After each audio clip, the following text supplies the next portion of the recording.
Hello, नमस्कार सखींनो. उज्ज्वलाच kitchen कट्ट्यामध्ये आपल्या सर्वांचं मनापासून स्वागत. हे बघा, आज आपण हा पदार्थ बनवणार आहोत. तर हे आपण गवार वाटाण्याचा रस्सा करणार आहोत. त्यासाठी मी गवार आणि वाटाणा स्वच्छ धुवून तेलामध्ये परतून घेत आहे. चांगला असा 3-4 मिनिट आपण गवार वाटाणा परतून घ्यायचा आहे, म्हणजे छान आपल्या रस्स्याला टेस्ट येते त्याची गवारीच्या वाटाण्याची.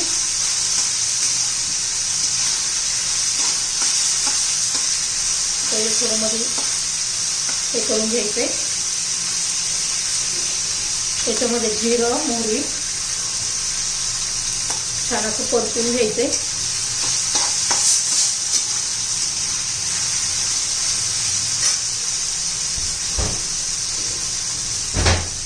एकदम झटपट होणारी ही रेसिपी आहे, कारण तेलामध्ये आपण परतून घेतलं ना तो पटकन आपला वाटाणा आणि गवार पण शिजते. त्याच्यात थोडं हिंग घालूया.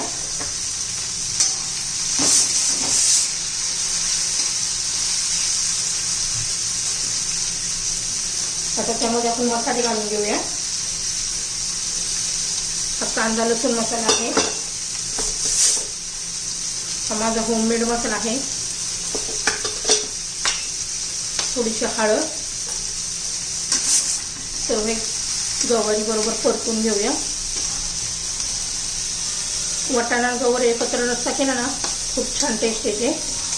तुम्ही नक्की एकदा करून पहा.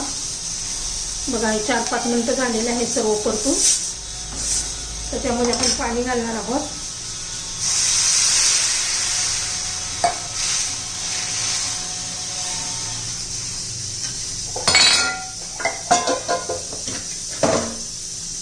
आता चवीनुसार आपण मीठ घालून घेऊया.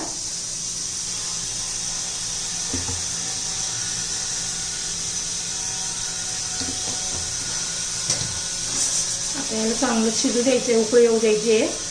तोपर्यंत आपण वाटणाची तयारी करूया. तर पहा, छान अशी उकळी आलेली आहे. आपण शेंगदाणे, लसूण आणि कोथिंबीर याचं वाटण करून घेते. हे पहा, लाईट गेलेली त्यामुळे असं दिसायला जरा हे होतं ते. तर हे पहा, आता हे वाटण माझं करून झालेलं आहे. एकदम कमी साहित्यात पण अशी छान अशी रेसिपी तयार होते. अशी गवारीची रस्सा भाजी तयार होते.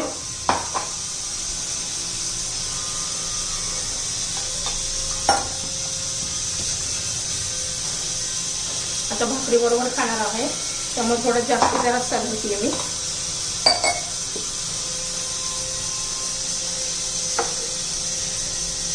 एकदा चांगलं 5-6 मिनिटं शिजू द्यायचंय.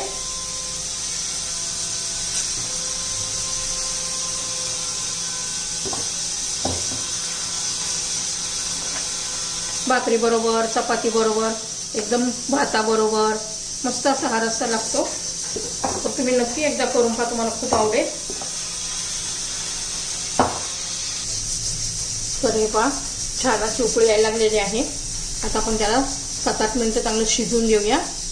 छान कलर पण येईल आणि शिजेल पण 6-7 मिनिटामध्ये, आणि एकदम टेस्टी पण होती ही रेसिपी.